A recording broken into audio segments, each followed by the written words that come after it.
masyarakat Madinah sebelum Islam datang dan ke bawah sampai ketika Islam datang. Karena terkadang mitos ini kan bertahan di hati seseorang sementara dia mungkin sudah masuk Islam, belum bersih. Mitos bisa saja bertahan pada diri seseorang, belum hilang, belum bersih, walaupun dia sudah masuk Islam.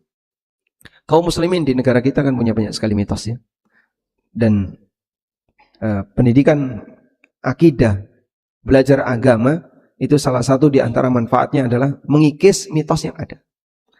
Bapak kalau misalnya tanya kepada sebagian masyarakat ya, tentang akidah masalah kematian, itu kan banyak sumbernya dari jarini. Apalagi kita punya namanya pamali. Pamali itu apa? Railok. Nah, railoknya orang Jawa itu perbuatan yang itu dinilai sebagai hal yang tidak baik.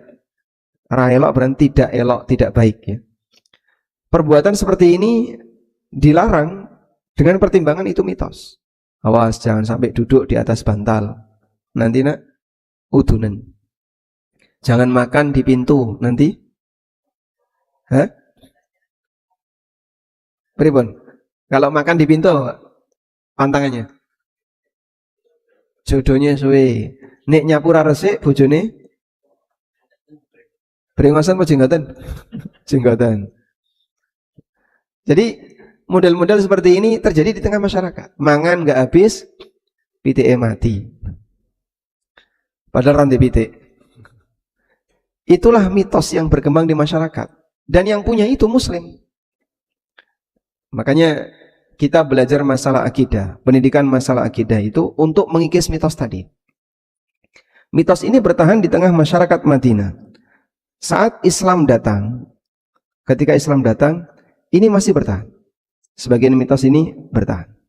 Nah, tahap demi tahap dibersihkan oleh Rasulullah Sallallahu Alaihi Wasallam melalui pendidikan Madinah, sehingga bersihkan mitos itu dengan cara belajar akidah yang benar.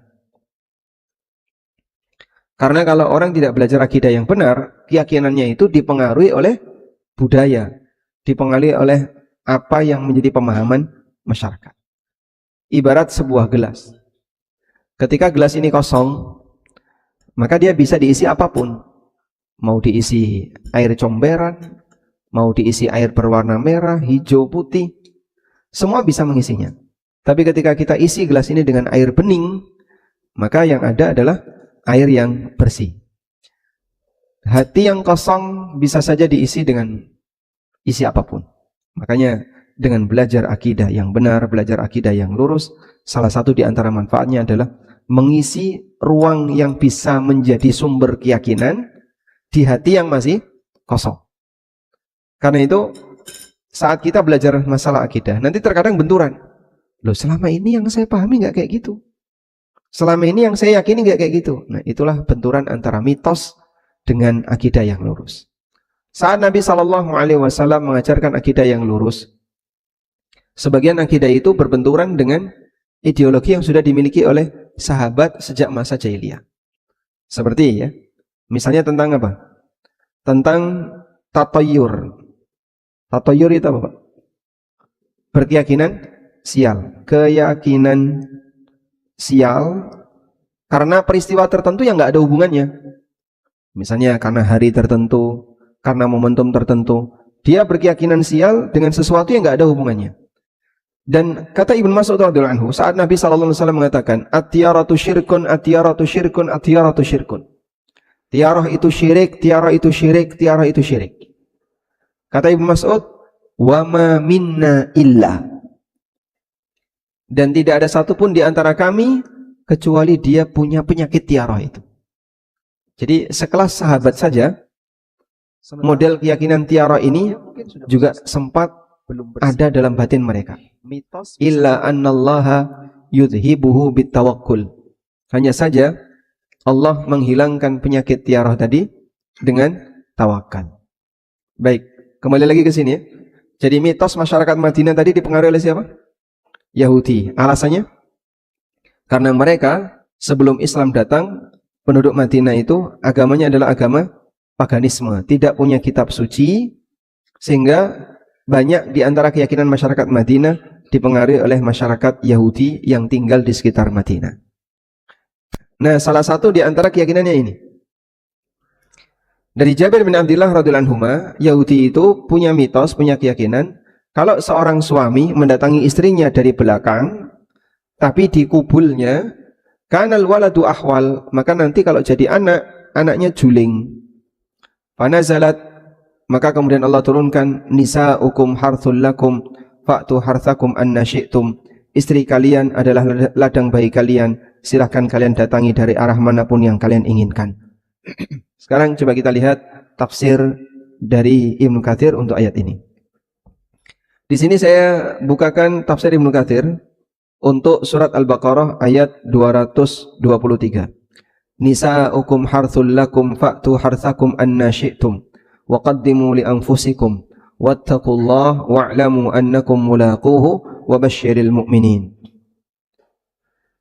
Istri kalian adalah ladang bayi kalian. Fa'tu harthakum anna syi'tum, maka silahkan kalian datangi ladang kalian anna syi'tum, sesuai yang kalian inginkan. Ibnu Katsir mengatakan, nisa'ukum harthul lakum, istri kalian adalah ladang kalian. Kata Ibnu Abbas, al-harthu, yang dimaksud dengan al-harthu, ladang di sini adalah maudhi'ul walad, tempat untuk menaruh benih anak. Fa'tu harthakum anna syi'tum, maka silahkan kalian datangi ladang kalian dengan cara apapun yang kalian inginkan. Muqbilatan mudbiratan, dari depan maupun dari belakang. Fi simamin wahid, tapi di rahim yang satu. Kama thabatat bidzalikal ahadits, sebagaimana disebutkan dalam berbagai macam hadis. Baik. Mungkin pembahasan ini bagi sebagian sedikit memalukan untuk didengerin. Dan ternyata itu juga pernah ada di masa silam. Mereka malu untuk membahas ini. Tapi ini ilmu. Allah sebutkan dalam Al-Quran.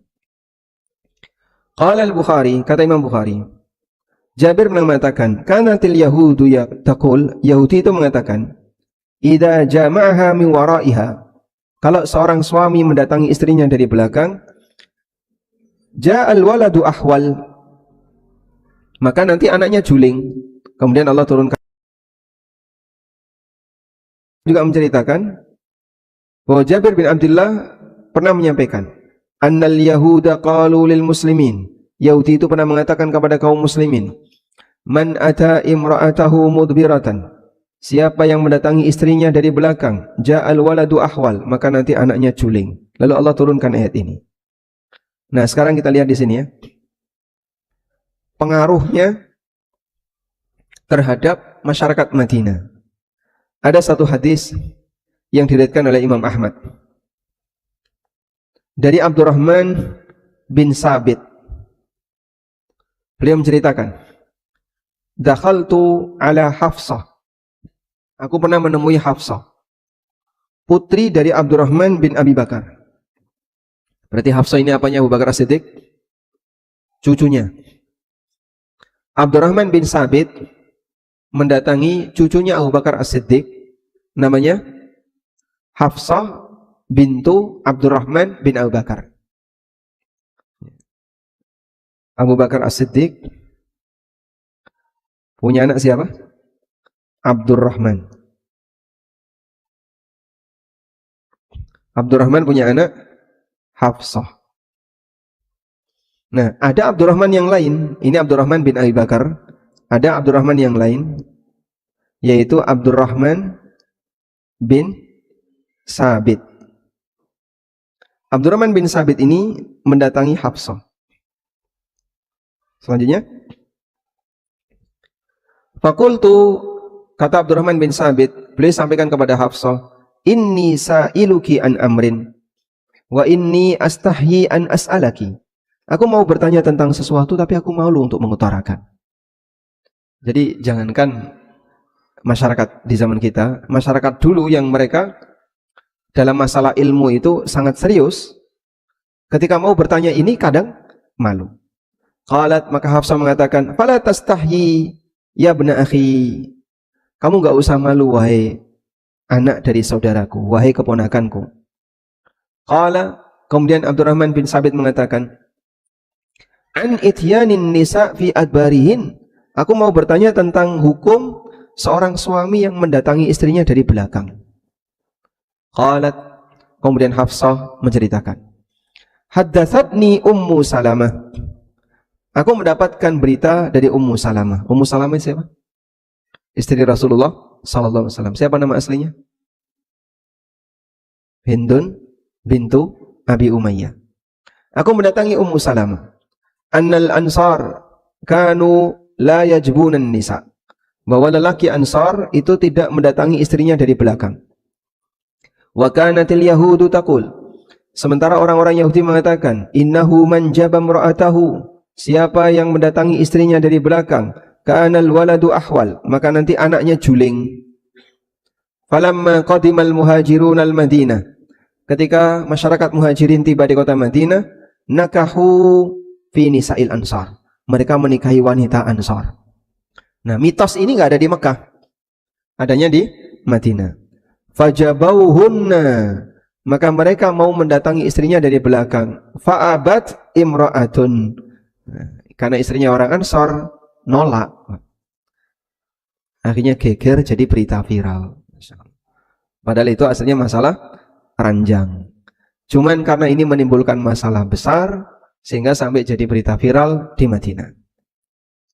Fa'abat imra'atun antuti'a zawjaha. Maka para wanita Ansar mereka enggak mau untuk mentaati keinginan suaminya itu. Waqalat, dan wanita ini mengatakan, "Lan taf'ala dzalika." Kamu jangan lakukan itu hatta ati Rasulullah sallallahu alaihi wasallam. Tunggu sampai aku tanya dulu sama Rasulullah sallallahu alaihi wasallam. Fadakhaltu ala Ummi Salamah. Maka wanita ini pun menemui Ummu Salamah. Fadzakarat laha dzalik. Kemudian dia ceritakan hal itu. Faqalat, kemudian Ummu Salamah mengatakan, "Ijlisi, silakan duduk di sini. Hatta ya'tiya Rasulullah sallallahu alaihi wasallam." Sampai nanti Rasulullah sallallahu alaihi wasallam datang. Jadi minta fatwa, cuman ketemu istrinya dan diminta untuk nunggu kehadiran Nabi sallallahu alaihi wasallam. Falamma jaa Rasulullah sallallahu alaihi wasallam, ketika Rasulullah sallallahu alaihi wasallam datang, istahyatil ansar, malah dia malu untuk ngomong. Wanita Ansariyah tadi malu untuk ngomong. Istahyatil ansariyah antas alahu, dia malu untuk menyampaikan pertanyaan ini kepada Nabi sallallahu alaihi wasallam. Fakharajat, malah dia keluar. Sudah ketemu Nabi sallallahu alaihi wasallam, malu mengutarakan, dia malah keluar rumah. Fahadatsat Ummu Salamah, karena dia kan pelaku ya. Pelaku mau cerita kejadiannya sendiri. Biasanya orang kalau menjadi pelaku dalam kejadian seperti ini, dia akan ceritakan pakai atas nama orang lain. Kalau ada orang kayak gini gimana? Padahal bisa jadi yang melakukannya adalah dia sendiri.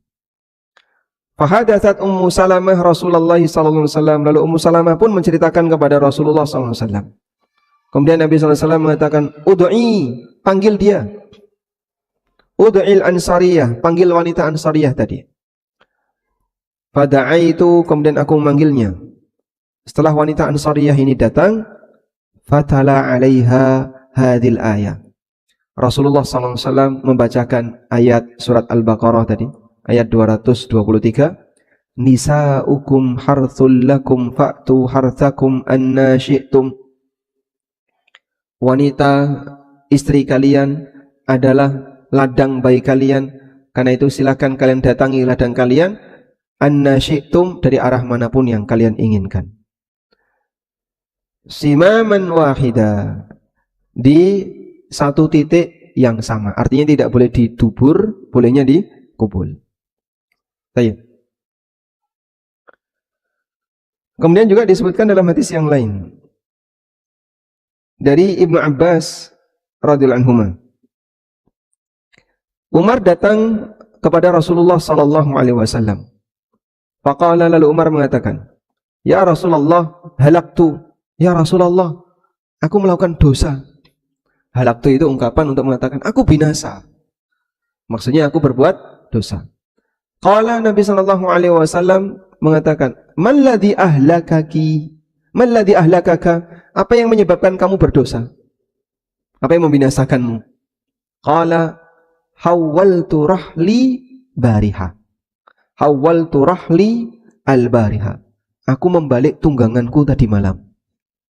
Jadi ungkapan-ungkapan kayak gini diceritakan karena kalau menyampaikan secara terus terang mungkin malu. Maka para sahabat sampai menggunakan kalimat kiasan. Qala falam yarudda alaihi syai'an. Nabi SAW tidak membalas ucapan Umar sama sekali. Tidak memberikan respon terhadap Umar sama sekali. Fa'auhallahu ila rasulihi sallallahu alaihi wasallam hadhil ayah. Lalu Allah Subhanahu wa taala mewahyukan kepada Rasulullah SAW ayat ini. Nisa'ukum harthul lakum fa'tu harthakum anna syi'tum. Aqbil wa adbir. Silahkan kalian datangi dari depan maupun dari belakang. Wattaqid dubura wal haidah. Tapi jauhi dubur dan ketika sedang haid. Tayyib. Ini yang tadi kita sebut bahwa mitos Yahudi digagalkan oleh Al-Quran. Sehingga saat Al-Quran berbicara tentang bagaimana adab interaksi suami istri, dulu ada mitos seperti itu, ternyata itu tidak benar.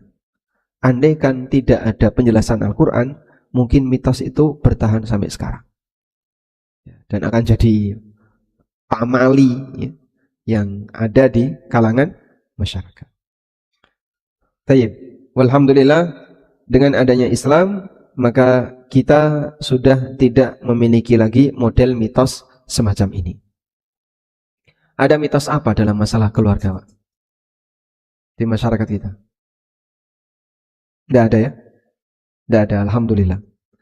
Nanti kalau kamu seperti ini, maka anakmu jadi kayak gini, ada nggak? Ada? Apa? Kalau dibacakan surat Maryam, maka anaknya nanti cantik seperti Maryam. Dibacakan surat Yusuf, anaknya cakep seperti Yusuf. Kenapa nggak dibacakan surat Muhammad? Biar anaknya seperti Nabi Muhammad sallallahu alaihi wasallam. Mana yang lebih afdal, Nabi Muhammad atau Nabi Yusuf? Nabi Muhammad sallallahu alaihi wasallam. Nah, itu juga berangkat dari aneka mitos tadi. Nanti kalau hari-harinya nggak dikasih lampu, engkau uripe anaknya peteng dedet. Karena hari-harinya tidak dikasih lampu. Dan kadang hari-harinya dikubur di mana? Di sebelah kanan atau kiri pintu? Sebelah kanan. Dikubur di sebelah kanan pintu. Dikasih kurungan, dikasih lampu. Saat dikubur dikasih apa, Pak? Ono sing dikei lombok, bawang, brambang, kunyit, nggih. Dikasih apa ya? Kasih gunting, kasih apa lagi? Pensil, jarum. Maksudnya apa itu?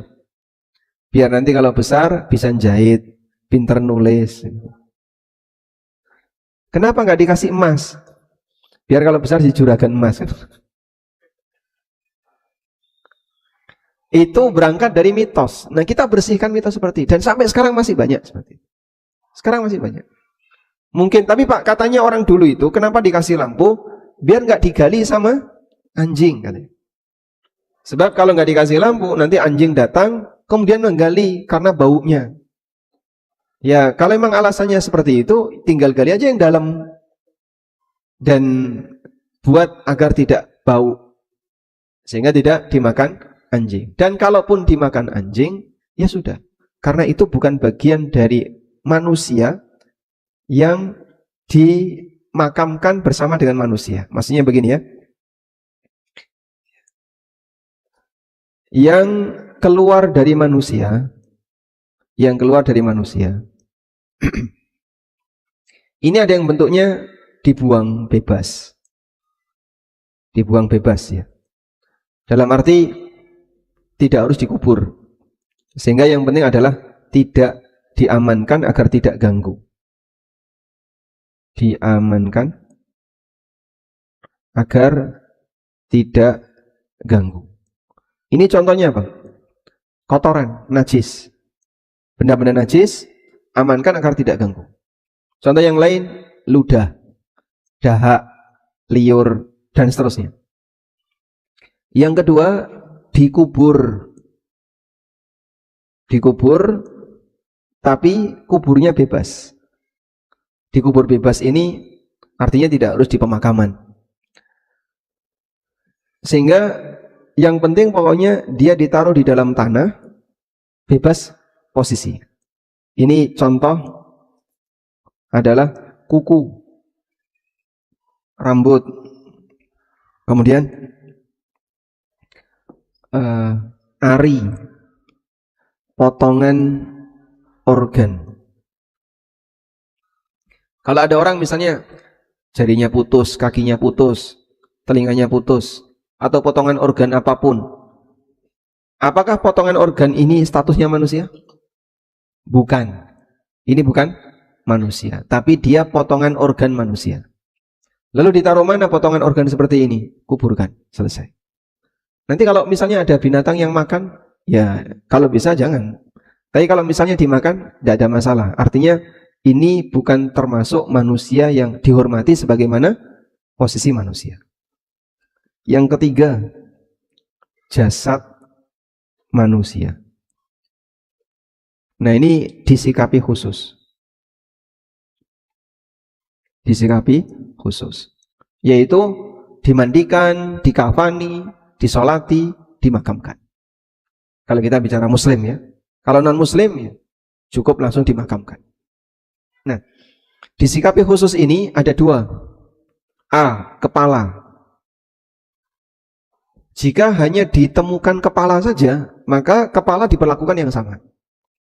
Beda dengan tangan. Kalau orang patah tangannya, misalnya putus tangannya, ya tinggal dimakamkan. Kami itu pernah dikirimi kaki. Ada orang kecelakaan sampai diamputasi. Nah, kemudian keluarganya itu nggak tega. Akhirnya minta tolong, ini enaknya kakinya diapain? Kakinya diapain, Pak? Nah, mereka minta tolong ke teman-teman, ya sudah kirim aja ke kami. Dikirim ke ANB Channel, Pak. Kaki manusia, Pak. Amputasi. Terus kita makamkan, kita kuburkan di, kalau Anda lihat ada apa itu? Gak usah cerita ya. Titiknya ada di mana? Ya sudah, pokoknya kita kuburkan di sekitar situ. Selesai sudah.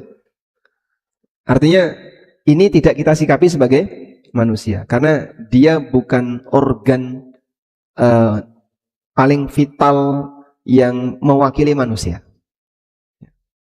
Beda dengan kepala. Kalau kepala dimakamkan sesuai tata cara manusia. Jadi ada sikapi khusus, ya, penanganan khusus.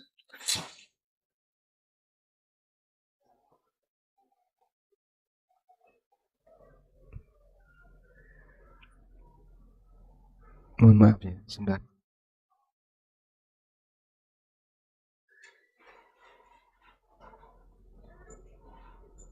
Baik, kita lanjutkan. Yang kedua adalah organ apapun yang ditemukan, organ apapun yang ditemukan mewakili manusia yang hilang, mewakili jasad yang hilang.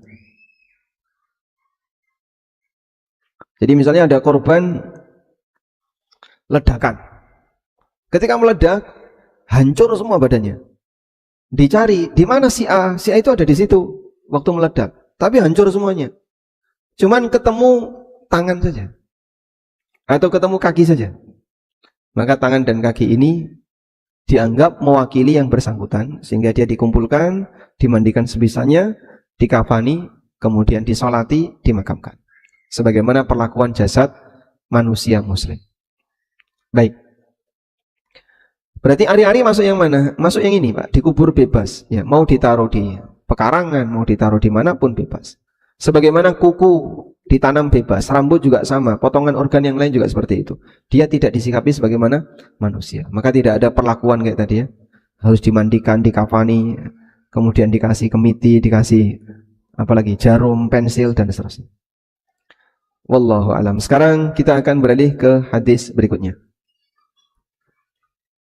Wa ani Ibnu Abbasin radhiyallahu anhuma Qala Rasulullah sallallahu alaihi wasallam. Rasulullah sallallahu alaihi wasallam bersabda, "Lau anna ahadakum idza arada an ya'tiya ahlahu."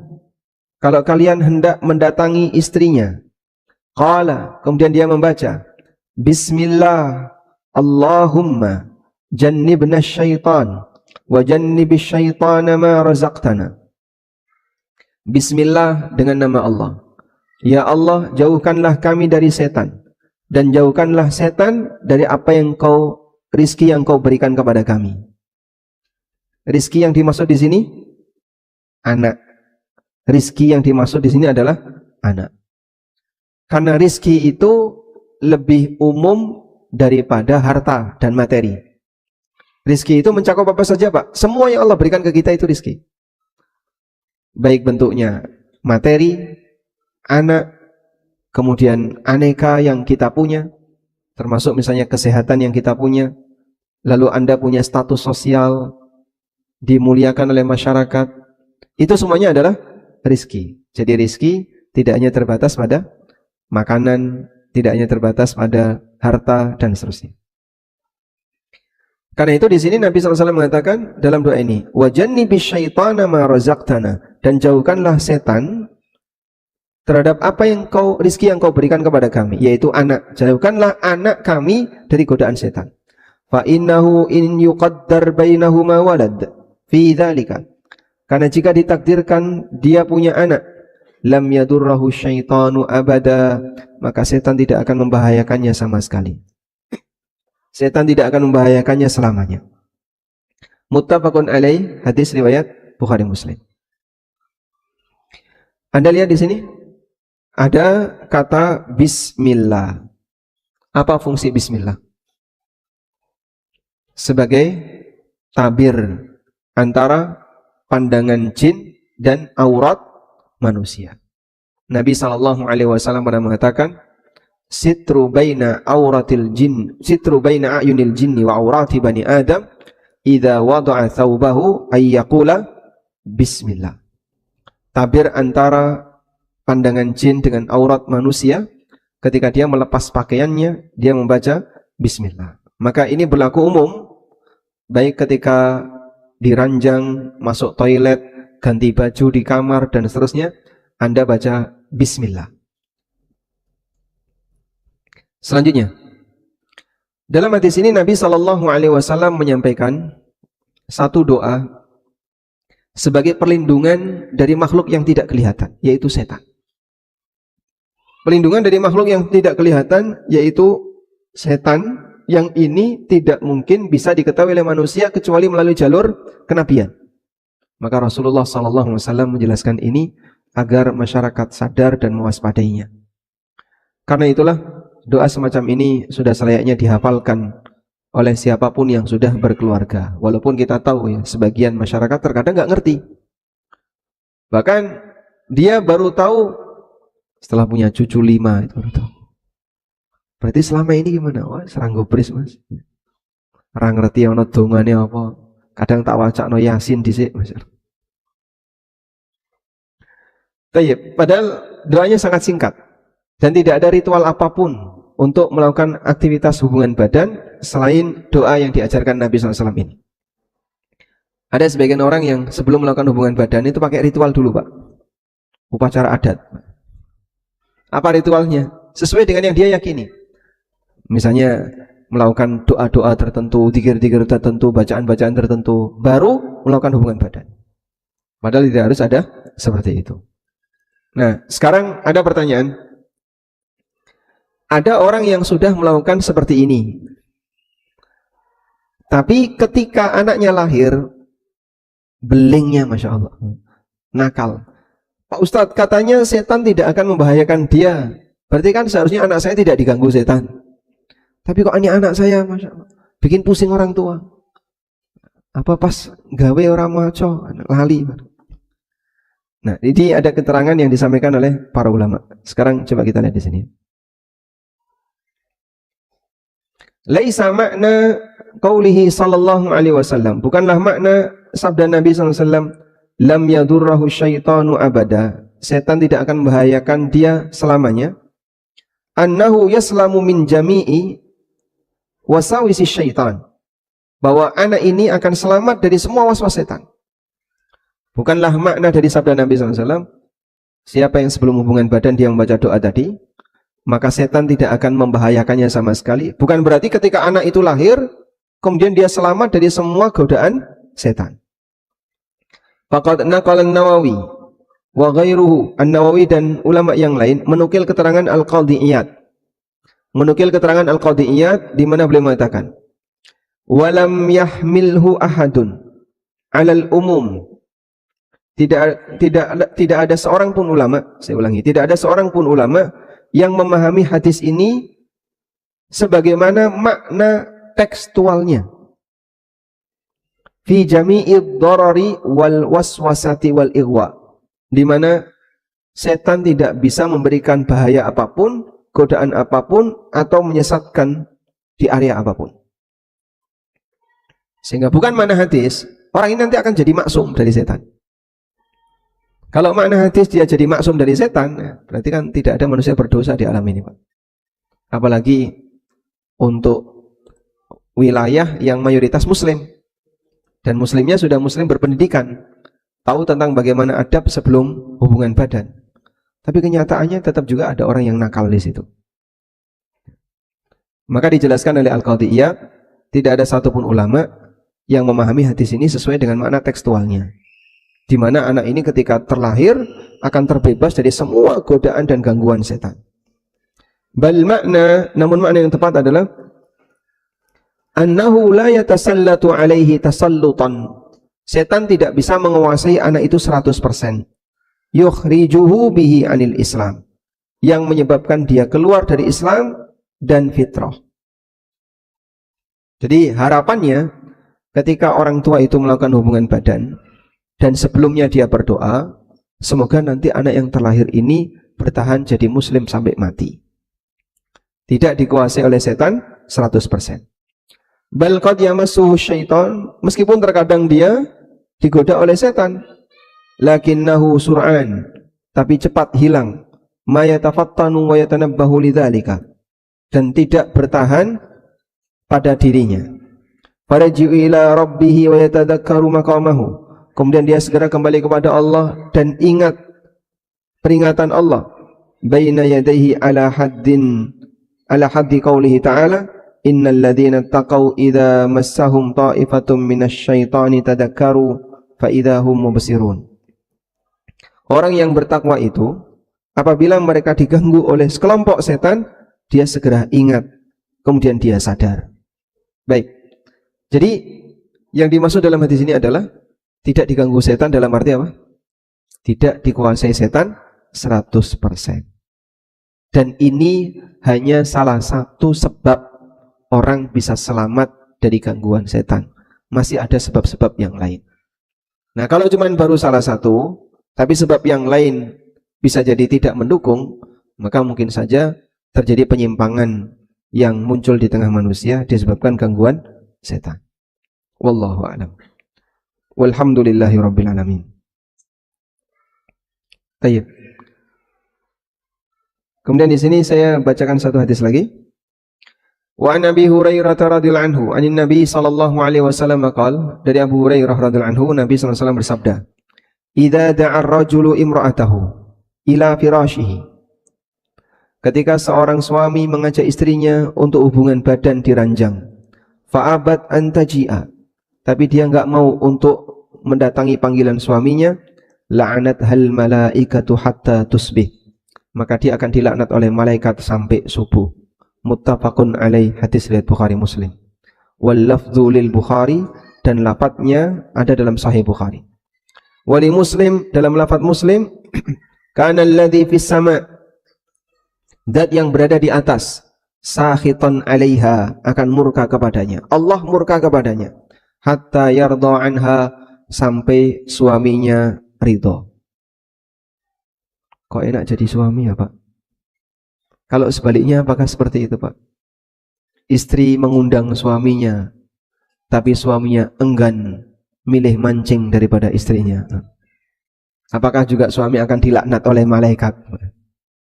Loh, hadisnya cuma untuk istri, tidak untuk suami. Begitu ya.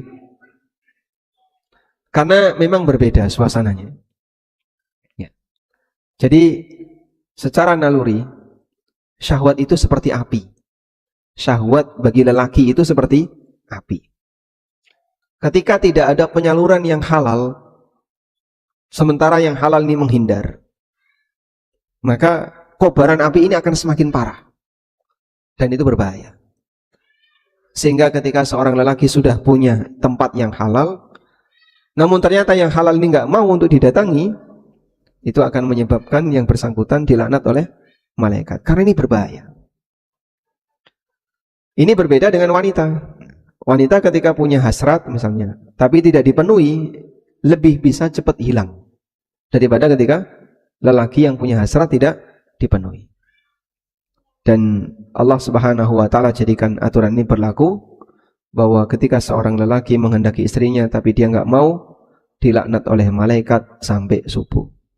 Ada ibu-ibu yang komentar, itu malaikat ngapain ngurusi rumah tangga orang? Malaikat melakukan ini atas perintah siapa? Allah. Tapi dia nggak terima. Ya, mau nggak terima maupun terima, tetap ini akan terjadi. Maka waspadalah bagi mereka yang sudah bersuami, kemudian mengalami seperti ini. Bisa jadi dia akan dikutuk oleh malaikat. Ada satu kejadian ya. Suami istri iktikaf di masjid. Berhari-hari nggak pulang. Sampai malam 28 atau malam 29. Suaminya ngajak pulang. Lewat WA ke istrinya, ayo kita pulang. Nah, istrinya merasa, ini nanggung, sebentar lagi kita sudah mau lebaran. Iktikaf tinggal 2 hari. Yang sabar. Suaminya WA lagi, pokoknya ayo pulang. Istrinya tetap nggak mau. Kita ini sedang ibadah, mumpung ada di 10 terakhir Ramadan. Alasannya pakai apa? Ibadah 10 terakhir Ramadan. Tapi hakikatnya dia meninggalkan kewajiban. Akhirnya suaminya emosi, Pak. Kemudian dia entah nggak menyapa istrinya atau bagaimana, pokoknya dia emosi. Baik, Anda sebagai orang yang sudah belajar agama, kalau ditanya seperti ini, yang Anda bela yang mana? Suami atau istri? Suami atau istri? Suami atau istri? Istrinya kan pengen beribadah, suaminya pengen pulang. Karena kalau sampai pulang hubungan badan kan batal iktikafnya. Istrinya nggak pengen membatalkan iktikaf. Berarti yang benar yang mana? Suami atau istri? Suami. Kenapa? Kewajiban istri. Kan suaminya tadi diminta sabar. Yang penting pokoknya suaminya sabar, nggak nuntut, selesai itu, Pak. Karena kan batasannya hatta yardha anha, sampai suaminya ridho. Jadi kalau istrinya nolak, kok suami ridho? Ayo ke ranjang misalnya, nggak mau, ya sudah tak mancing. Tapi dengan sukarela dia ridho. Ya sudahlah, kalau istrinya emang nggak mau, ya tak tinggal mancing. Kalau suaminya ridho, selesai masalah. Tapi kalau suaminya nggak ridho, yang terjadi ini, la'anat hal malaikatu hatta tusbih. Dia akan dilaknat oleh malaikat sampai subuh. Istrinya sudah berjuang gimana biar suaminya ridho. Sabar, ini tinggal sebentar lagi, jangan dibatalkan iktikafnya. Tapi suaminya pengen tetap pulang. Gimana itu? Yang salah siapa? Istrinya. Kenapa? Ya di situ ada hak. Memang dia punya hak untuk mengikhlaskan. Sebagaimana suami juga punya hak untuk tetap mempertahankan. Maka ketika dia punya hak, istri tidak boleh menolak hak suami. Kewajiban istri adalah harus memenuhi hak suami dalam hal ini. Alasan ibadah tidak boleh dijadikan sebagai latar belakang untuk menolak dia menunaikan kewajibannya. Karena iktikaf itu hukumnya sunnah. Beda kalau wajib ya. Kalau wajib dia boleh menolak. Contohnya Pak, puasa qadha. Istri kalau lagi puasa qadha, diajak oleh suaminya, dia boleh nolak. Karena qadha tidak boleh dibatalkan.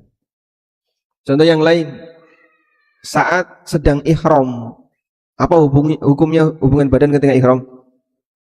Ya haram. Dan nanti wajib bayar dam.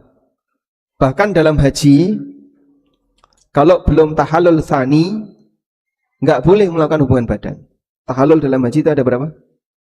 Ada 2 ya. Tahallul haji. Tahallul haji itu apabila, atau tahallul haji ada tahallul pertama, tahallul awal. Ini jika sudah berhasil melakukan 2 amal. 2 amal itu bisa A. Lempar jumroh, B. Cukur. Kalau sudah lempar jumroh, sudah cukur, nah, tahallul awal. Sampai di titik ini belum boleh hubungan badan, tapi sudah boleh ganti baju. Boleh mandi, ganti baju, pakai parfum, boleh. Ada tahallul tsani. Tahallul tsani ini jika sudah 3 amal. Nah, 3 amal itu 2 yang di atas plus tawaf ifadah. Nah, baru kalau sudah ini halal melakukan apapun. Boleh hubungan badan, boleh akad nikah, dan seterusnya. Nah, kejadiannya itu ada posisi orangnya di Mina, Pak. Di Mina itu kan ada, mungkin Bapak pernah city tour ke Mina ya. Ada gedung warna merah, Pak.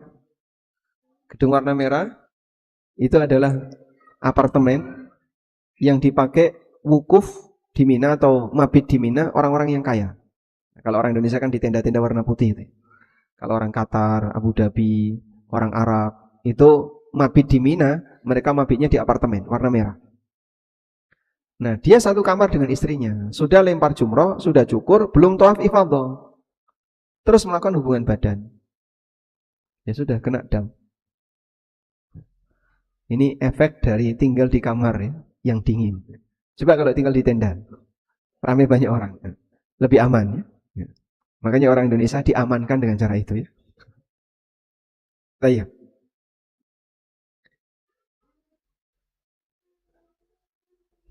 Baik. Jadi kalau sampai menolak tadi ya, dalam posisi dia masih menjalankan kewajiban tertentu yang tidak boleh dibatalkan dengan hubungan badan, maka boleh nolak. Tapi kalau itu amalan yang sifatnya sunnah, nolak dilarang. Dan nanti akan dimurkai oleh Allah sampai suaminya ridho. Wallahu ta'ala alam. Demikian yang bisa kita bahas. Semoga bermanfaat. Wassallallahu ala nabiyyina Muhammadin wa ala alihi wa sahbihi wasallam. Baik Ustaz, ada beberapa pertanyaan yang sudah masuk. Mohon izin untuk kami bacakan. Pertanyaan pertama Ustaz, benarkah cekcok dalam rumah tangga itu berarti pernikahannya tidak barokah? Benarkah cekcok dalam rumah tangga berarti pernikahannya tidak harmonis? Itu benar ya. Kalau tidak barokah belum tentu. Punya masalah rumah tangga itu hampir dialami oleh semua orang. Coba saya tanya ini, siapa yang mau jadi sampel? Masya Allah. Sudah berapa tahun nikah, Pak? Sudah hampir 32 tahun. Pernah nggak berantem dengan istrinya? Berulang kali. Masya Allah. Barokah nggak keluarganya, Pak? Barokah. Kenyataannya jadi anak ya? Jadi anak. Nah itu bukti keberkahannya. Ada anak, bisa hidup bareng, kadang berantem bareng.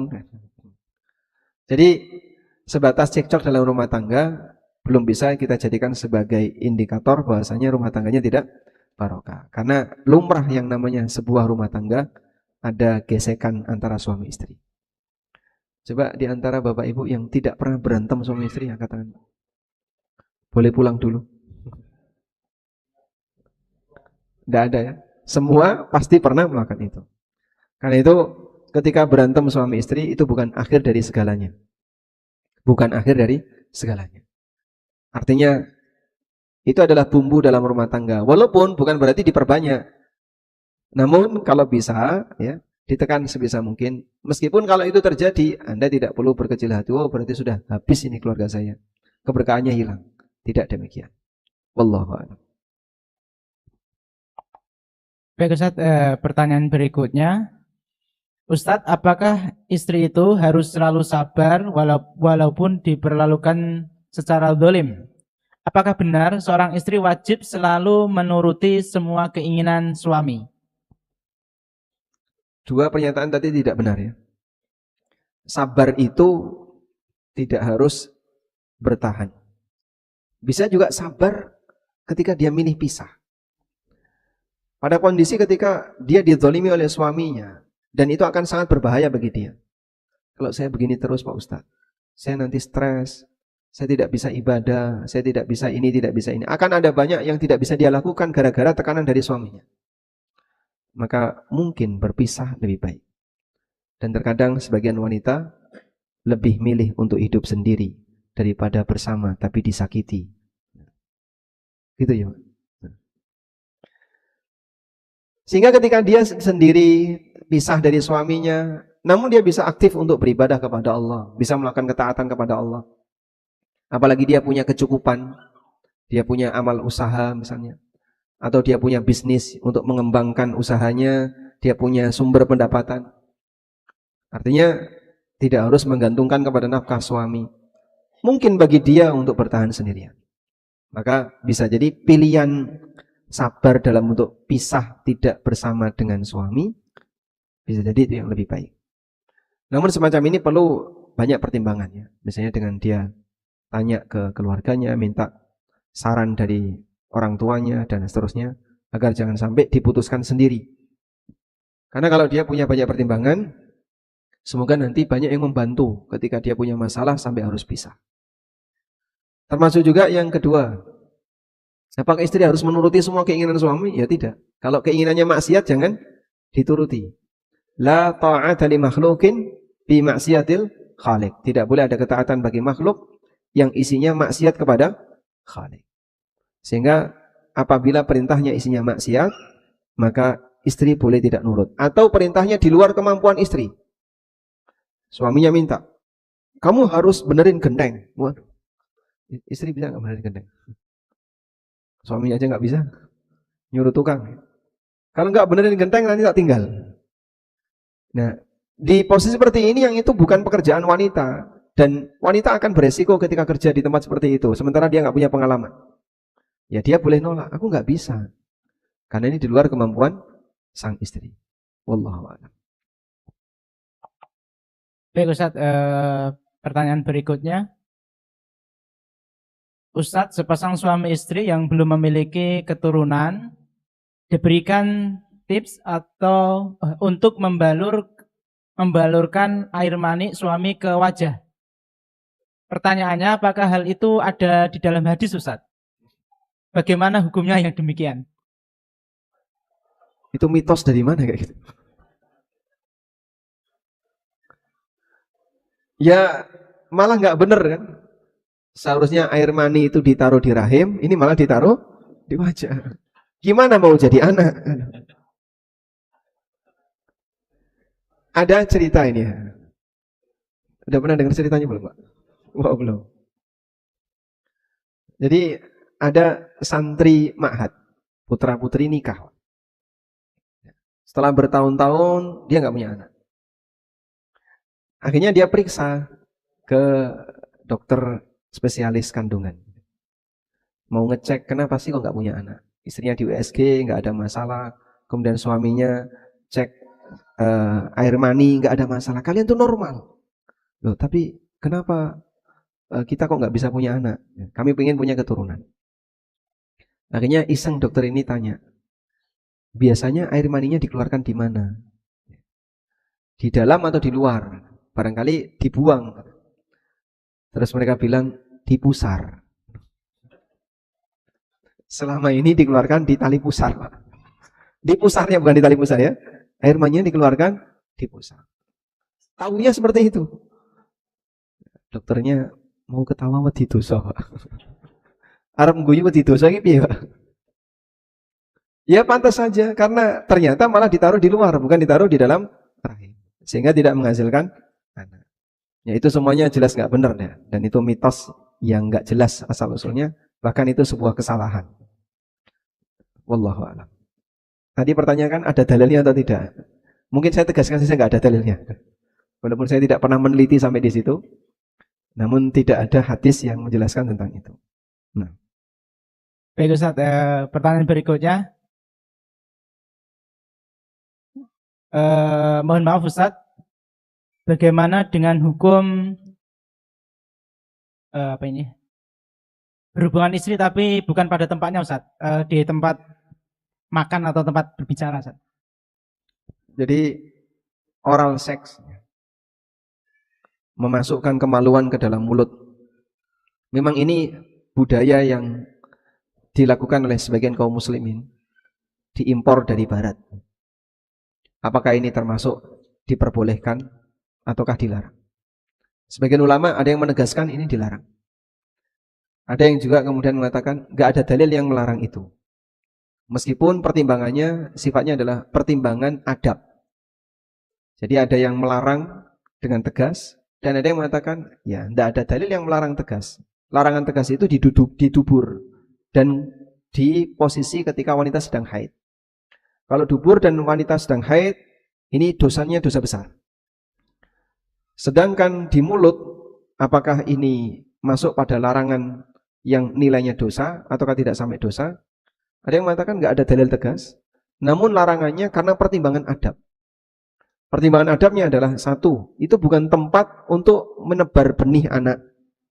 Sehingga tidak mungkin ada orang yang berhubungan badan tapi lewat mulut kemudian lahir anak, tidak mungkin.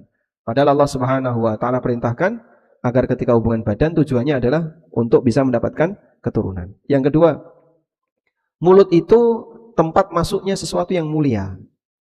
Maka tidak selayaknya dijadikan sebagai tempat masuknya benda yang tidak mulia, benda yang kotor.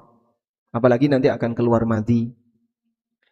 Kemudian yang ketiga, dari mulut ini keluar dzikir. Sehingga tidak selayaknya dipakai untuk kegiatan seperti itu. Jadi sampai di titik ini pertimbangannya adalah pertimbangan masalah adab. Intinya begini, dihindari itu yang ditekankan. Tapi kalau sampai pun terjadi, apakah sampai pada tingkatan dosa? Wallahu a'lam. Kami tidak punya penegasan tentang itu karena tidak ada dalil yang melarang demikian. Wallahu a'lam. Baik Ustaz, jazakumullah khairan. Ustaz, pertanyaan berikutnya. Ustaz izin mengulang pembahasan yang sebelumnya.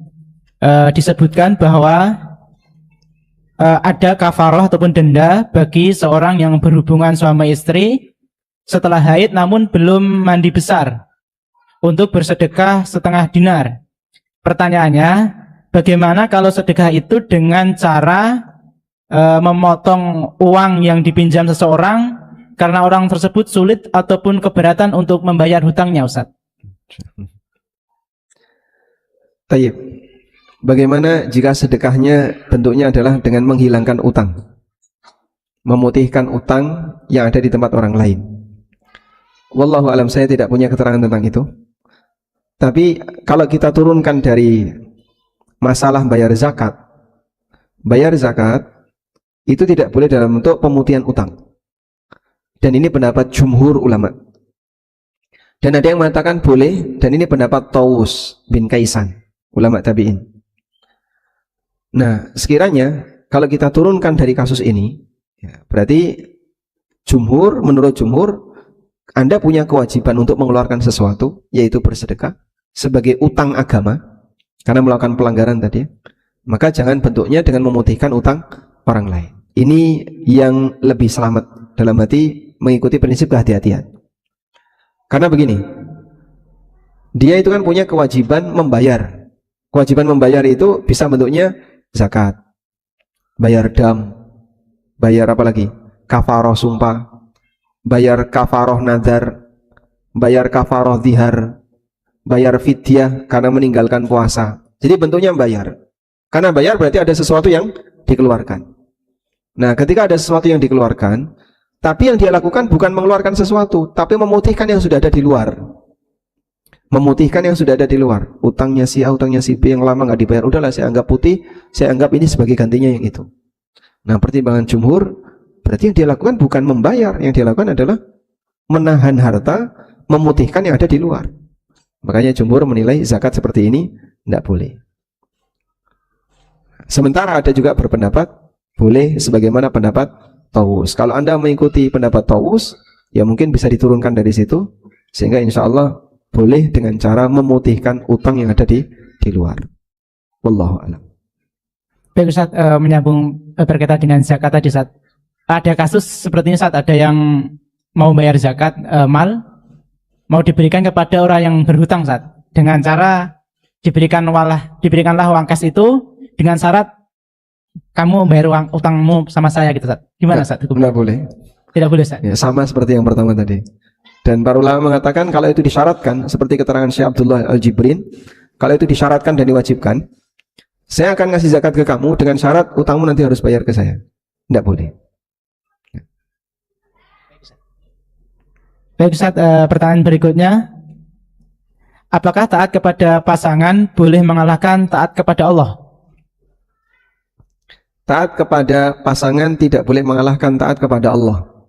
Namun taat kepada pasangan bagian dari taat kepada Allah. Karena Allah yang memerintahkan. Allah perintahkan makhluk untuk mentaati sebagian makhluk. Seperti anak taat kepada orang tua, rakyat taat kepada pemerintah, istri taat kepada suami. Dan itu ada perintahnya. Sudah? Selanjutnya, berarti ketika makhluk ini mentaati makhluk itu, statusnya sama dengan taat kepada Allah. Kenapa? Karena yang merintahkan Allah. Karena itulah ketaatan istri kepada suami, hakikatnya adalah ketaatan dia kepada Allah. Karena yang nyuruh Allah. As-salihatu qanitatun hafizatun lil ghaib. Wanita salihah adalah wanita yang nurut, yang taat kepada Allah dan suaminya.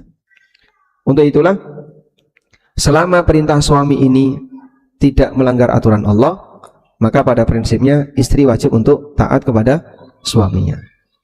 Walaupun rasanya berat, rasanya jengkel. Kenapa saya harus taat sama dia? Karena dia yang menjamin nafkahmu. Suami bekerja untuk memenuhi kebutuhan nafkah sang istri. Maka sebagai imbal baliknya, istri taat kepada suami. Wallahu a'lam. Baik Ustaz, pertanyaan berikutnya, Ustaz mohon bertanya, kami mau bernazar, kalau tanah terjual mau memberi kepada si fulan, ternyata tanahnya saat ini belum terjual. Si fulan sudah meninggal dunia Ustaz, apakah nazar kami jadi batal? Ya, karena sasaran yang mau dikasih sudah nggak ada, maka nazarnya jadi batal. Artinya dia tidak punya kewajiban untuk memberikan kepada si fulan, sebab si fulan sudah meninggal. Nah, jadi itu sifatnya adalah rencana untuk beramal. Nah, rencana untuk beramal apabila penyebabnya gagal, maka rencana itu jadi batal. Sebagai contoh ya, orang mau berwasiat, nanti kalau saya mati, harta ini akan saya berikan kepada si B. Dia pesan kepada anaknya, nanti kalau bapak mati, tolong ini kasihkan ke si B. Nah, ternyata si B mati duluan sebelum orang ini. Berarti ketika orang ini mati kan B sudah nggak ada, maka ini nggak jadi. Wasiat tadi batal. Baik, demikian. Semoga apa yang kita bahas ini bermanfaat. Allahumma anfa'na bima 'allamtana wa 'allimna ma yanfa'una warzuqna ilma. Wa sallallahu ala nabiyyina Muhammadin wa ala alihi wa sahbihi wa sallam. Wa akhiru da'wana alhamdulillahi rabbil